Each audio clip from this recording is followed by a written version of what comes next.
It's like we extend our hand to know something. We believe in, the empiricism, I suppose, of touch, that it's like empirical knowledge. I know this is real, this is in front of me, right? Certainly in a contemporary world, that's all being thrown up in the air in so many different ways, but still we're bodies. How can an image be felt like touch? Touch is unlike any other sense in that when one is touched, one always touches in return. It is contact.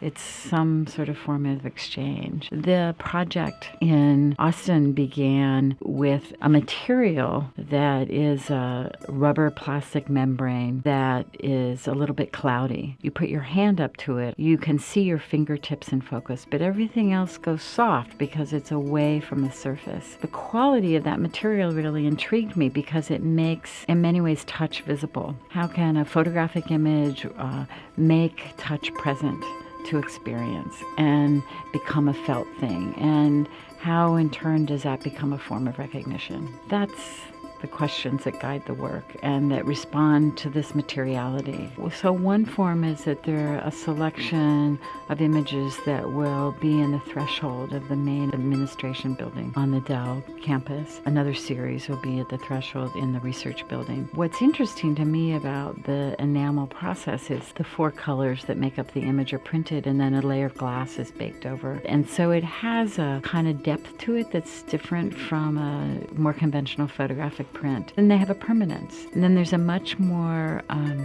ephemeral way the images are going to circulate that is mobile.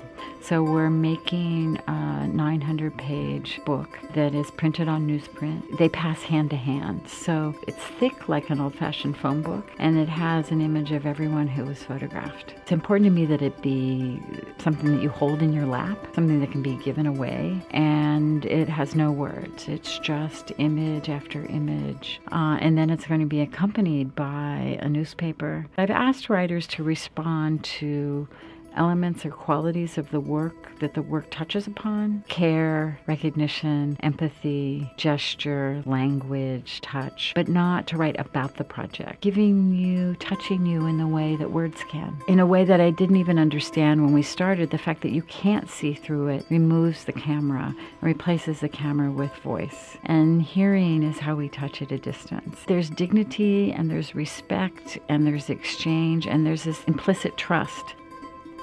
Is it a filter or is it a blanket? I think it is a screen that allows you to both be revealed and concealed at the same time.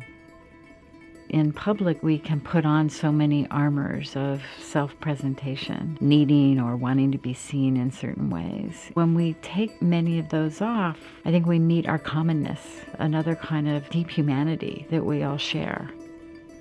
If we can inhabit and really feel comfortable in our vulnerabilities, we will always be much stronger. It makes us more empathetic, more generous, less ego. I think it allows a kind of civility, where you don't have to dominate a space or a room.